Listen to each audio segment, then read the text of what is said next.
been extremely quiet all day. It's as bright yellow as you could possibly imagine. Don't go thinking it's Luke Platt.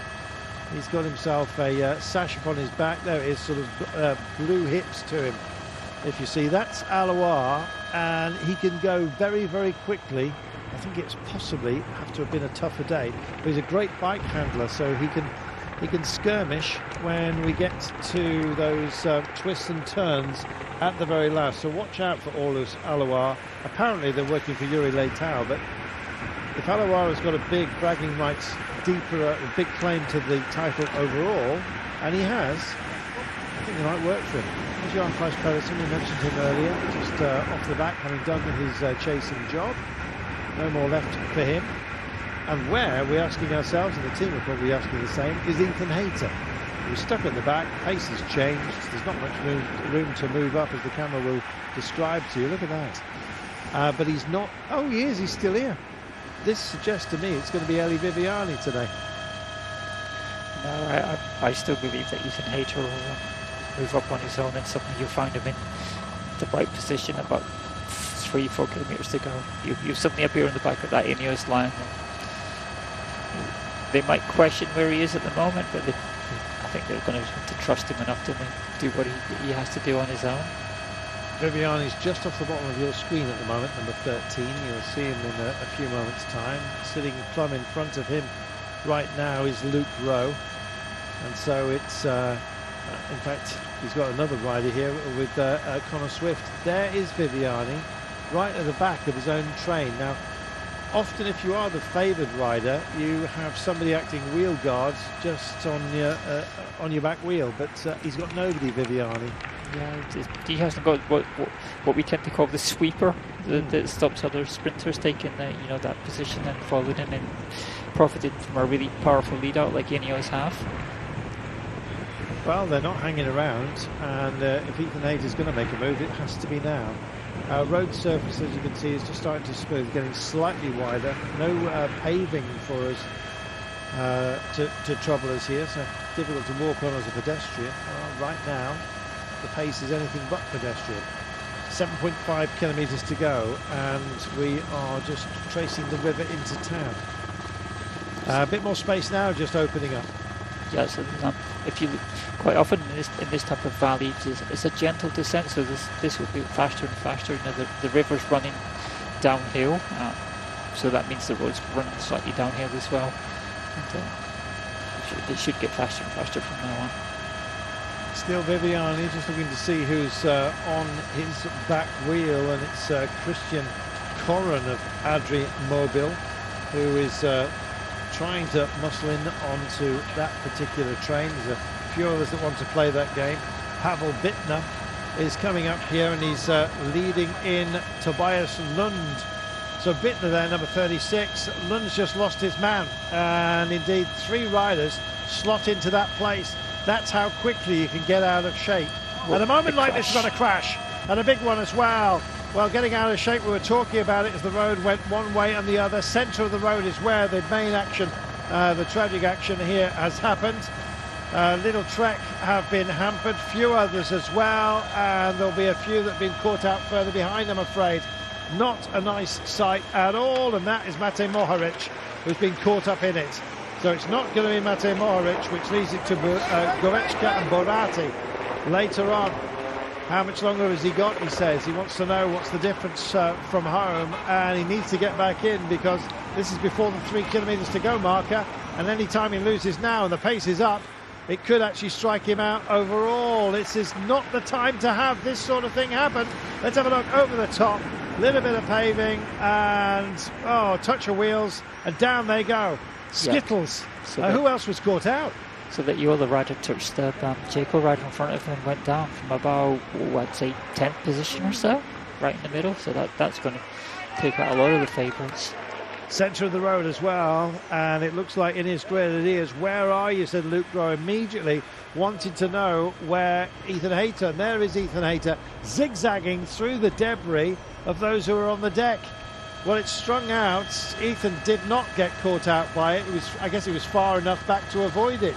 Yeah, so the biggest casualty there was Mate Mohoric, and I imagine that most of the Bahrain victorious riders are going to go back for him. You know, they'll leave one rider up here to maybe do the sprint, pay attention, but everybody else is going to have to go back for the last year's race winner. Govetska had stayed here. He's wearing number 5, and it's Burati who is going to be the man that they're working for. But that has all fallen to pieces. Nico Burati is in about wheel 7 at the moment. A little bit of elbows coming out here as well. I think Fran Mihailovic may well also be there, not quite sure. But now it's all down to Ineos Grenadiers.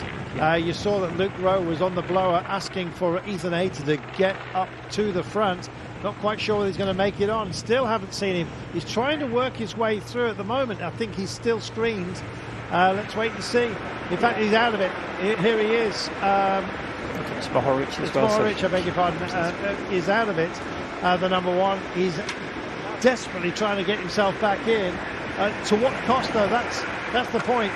This isn't about winning the day for him. This is about not losing any seconds on the pack. So he's invoked in his own sprint right now, Pippa. Yeah, so they're going to have to send some help from here, because he's about 150 metres off the back of the peloton, and which is shedding riders one by one. So he doesn't want to get caught in what we call the barrage, where they leave big gaps in the race convoy. I'm surprised he's actually on his own. He's actually got teammates with him. I think the problem is they've got an option here with Govetska and Burati up front. They made that decision to lead them out there.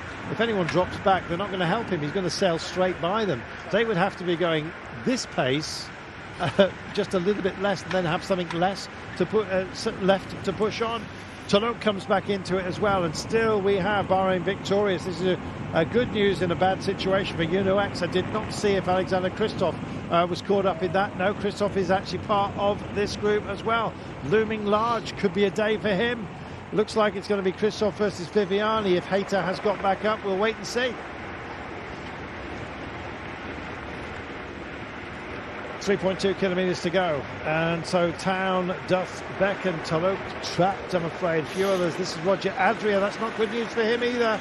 He was a big favourite for Mickey Bokern Farmer, and in this company would have had hopes. He's tagging onto the back wheel of Matej Mohoric, and he's 30 seconds in arrears. That's time that's difficult to find on this course of the CRO race, I'm afraid, because there's one big day where you'd have to make a big old difference. Steaming up through the centre come Vosta ATS. They'll have some hopes. Eurocometa have showed how willing they are to mix it. Vosta ATS with the Gravish. You may remember he did a bit of dive bombing earlier on today. He's going to have another opportunity in a short while, because there's a big right-hander coming up in about a kilometre's time, actually. And then, of course, we've got that pesky roundabout with 750 metres remaining. Yes. You could see back there when Mohoric chased for a while, and then he realised that he wasn't going to come back. There's too many riders sitting up and letting the wheels go. So they're scooping up these riders who've sat up, but he's probably going to lose a minute and a half by the finish. Well, it's Mihailovic that's dropped back for him, but there's no sight of them. And of course they're exchanging up front. They've had a quiet day. It suddenly got very, very loud for Matej Mohoric, the defending champion. Hoboing on his wheel is Pietrobon, the Italian from Eurocometa. And a look behind here, and it looks like Mohoric has actually just almost sat up. So here we go. Big turn being imposed here by UNOX. Ben Dixon doing a nice job. At the back here is Alexander Kristoff. 1,600 metres to go, 37 seconds back to Mohoric. Well, if that's damage limitation, it's not working for him. That's the right-hander, but there is a very, very big roundabout to come up at the moment. And I've got to say that in a great place right now is Alexander Kristoff. And in fact, it looks like it's been slightly shredded as far as Ineos Grenadiers are concerned.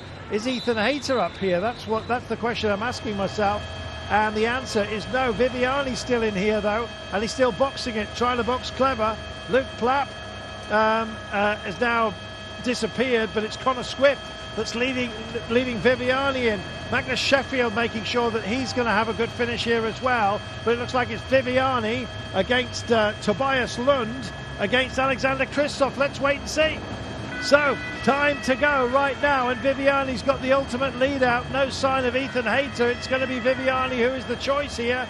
Lund on his backside, and indeed there as well, as you can see. In fact, that's Pavel Bittner, I beg your pardon, by the looks of things. What's Christoph got here? They come around this roundabout. Christoph just opens his mouth. Now going to open his legs here, but Viviani's got for this. He's got the release. It's 150 metres, 50 to go. Here comes everybody else. Viviani, will he hold on? Not on the throw. Who's going to get there? Oh, Viviani just holds on by the looks of things. But it's going to go to the photo. The hands go up in celebration by Ineos Grenadiers. I'm not sure that was the battle plan, but it looks like Viviani got there. But we must wait for the photo. Yeah, that looks like it was going to be a really, really. I think Viviani looks like he got about a rim or so 10 centimeters, but it was certainly getting closer and closer as the line approached. And this is a terrible sight for Matej Mohoric. Outside of 3 kilometers, it was at 6 kilometers he was involved in the crash, and away he goes. The camera called out, and I'm afraid that Matej Mohoric, clock tolling against him, 46, 47, 48. As you can see, it's a 49-second gap for him. That's time not easily found on this course of this race, Pippa. No, it's not, and it's such a shame because he looks like he's really good shape as well, and he didn't look like he'd been injured in that fall, so maybe just got held up for the when he hit the ground. He doesn't look like he's got too many holes in his clothing, so we'll have to see what kind of injuries he's sustained. Well, we still wait. We wait to find out who indeed is our winner as confirmation, but it looks to me like it is Viviani. We'll wait for the photo in a few moments' time. Some busy riders out there, and some of those who've done their job of just marshalling the day. Tomorrow, more of a sprint-focused day, I would say, in our run to Novalia. And then the terrain really does roll. Well, the camera's picking out Eli Viviani. I think we can be convinced that he is the man. Connor Swift did a great lead in for him. And there we are. Stage winner and race leader, Elia Viviani. Pippa, he needed that. He did, and the circumstances put him in that position. Yeah, I think without that fall, there'd have been a lot more riders involved in the sprint. It's one of those things that happen after a relatively easy day back in the peloton. The last pinch point, which was that crash right at the front of the peloton. So Ineos found themselves in a really good position after that. I wouldn't say they accelerated afterwards, but they didn't slow down, and nobody's going to wait for the riders who've fallen inside that last 6-7 kilometers. So a shame for Bahrain and Matej Mohoric, but joy for Ineos Grenadiers. And all the work coming after it, as it does after all the work that they did, that is a difficult task. There we are. Well, Tobias Lund Anderson, to give him his full name, finishing in second place over Alexander Kristoff. Campbell Stewart, good finish by him for Jayco, ahead of Lunardi and Barati, but Viviani is our winner and indeed our race leader.